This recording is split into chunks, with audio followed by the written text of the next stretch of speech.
the things that people will tell you amaze me. But for a lot of people, including Dr. Farrar in this book, I would never have had the guts to call him and say, tell me about your marriage.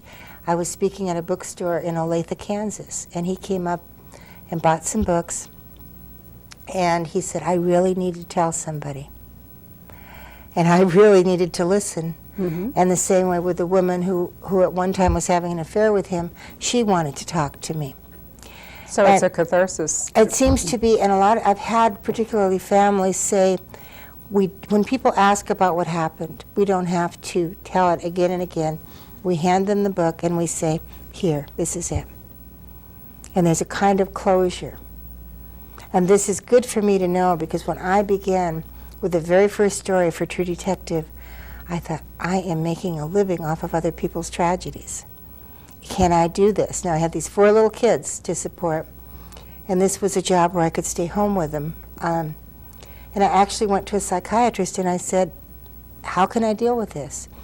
And he kind of half smiled, and he said, half the world makes its living off the other half's troubles. He said, I do, doctors, firemen, lawyers, on and on. Sure. He said, what matters is how you feel about the people. Mm-hmm. If you see them as people. And that was, I knew I would never lose sight of the fact that I was not writing fiction. I was writing real life and some of the most bitter experiences of real life. And all this time later, it's okay. Does that, I would assume, leave you with a sense of who you're writing for and your obligations, Mm-hmm. perhaps not to be too graphic, not to be too explicit, say, in the photographic material that you might include in the book, knowing that people who are involved in the case are going to be reading it? I never have used body pictures unless there's a blanket over it, or on Dead by Sunset, where Cheryl Keaton, this lovely young female lawyer, was murdered by Brad Cunningham. There was one picture where just her arm showed, and I wanted to use it because it showed how frail she was and how thin she'd gotten in her struggle with him. But I asked the family, and I said, I won't use this. Tell me how you feel about it. And they said, that's fine. It doesn't bother us. But I'm always thinking, who's going to be reading this? If I find something that's not really flattering to the victim, I have to weigh, is this going to make any difference in my book against who is it going to hurt?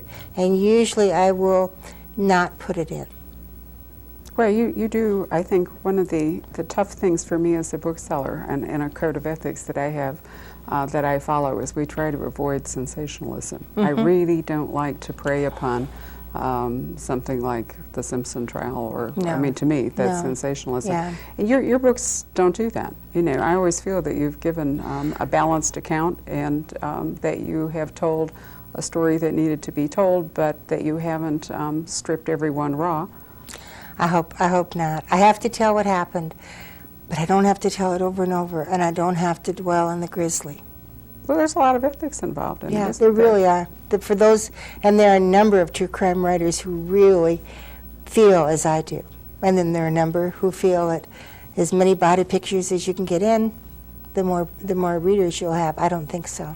It's interesting that in recent Jack the Ripper literature, of which there is a considerable body, they've actually been using the police photos, and they are so They're gross, awful. aren't they? Yeah. And I think to myself, what is to be gained from this? You know, I really don't need to see this disemboweled body to know how horrific. No, and the it's Ripper was. 110 years ago, but that doesn't mitigate.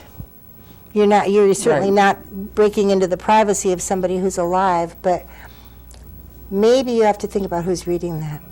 Are you inflaming somebody out there? Are you glamorizing the killer in any way? Which is another thing we have to be careful of. Indeed so. There's a real responsibility. You've got responsibility to victims, responsibility to readers, and certainly responsibility to yourself as an author to maintain your standards. Is this still fun for you? I mean, is this something you see you're going to go on doing? Oh, yeah, yeah. You know, people ask me, when are you going to retire? And they're usually 21-year-old reporters, and I always say, well, as long as I can get my wheelchair up to the computer, I'm going to keep doing it. I started out writing humor, and I have some gentle novels in me. I love Ann Tyler. She's my favorite writer. But when I tell that to my publishers, they say, Ann, that's really nice. Now you do 5 more true crime, and we'll sure talk about your nice, gentle novel. Do you see yourself, however, perhaps writing one before you Yeah. lay your pen down? Yeah, someday I will. Does that urge get stronger? I think so, because the older I get, there's more I want to share, the lessons of life. And fiction, I think that's the way to do that. At least with fiction, you get to do the selection. Mm-hmm. You know, you can make up the story as opposed to having the story revealed to you. I guess the last question I'd like to ask you, and you sort of already answered it, is that you never are going to lack for stories. There's just so much, and people bring them to you even, and my you mail have to weed them out. My mail is full of suggestions, and I wish I could put myself out of business. Oh, that's a very nice thought. Yeah, wouldn't that be great? Yes. But no, human nature being what it is, there will always be stories.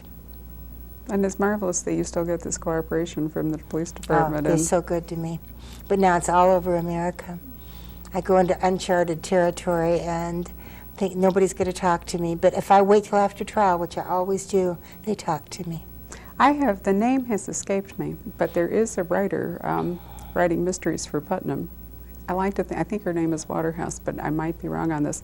And I am reasonably convinced that you are the model for her protagonist, who is a true crime writer. Oh, really? Yeah, her name is Garner Quinn. I'll have to look up. I should have looked this up before I embarrassed myself here talking to you by not being able to remember it exactly. But I found it fascinating because when I read about Garner Quinn, you're the person that I see. Well, I know when Sigourney Weaver was making Copycat, they called me and said, could she call you? She'd like to pick your brain, which is a phrase I hate anyway. I need all I've got. And I said, no, at one point I really would like to do an autobiography, and I think I'll keep my experiences inside my brain until they let me do that. It certainly is wonderful to hear that someone who came to something by necessity has basically fallen in love with what they're doing. I'm very lucky. And been so very successful. lucky. Well, we're lucky that you came to talk to us about it. Thank you. Thank you so much.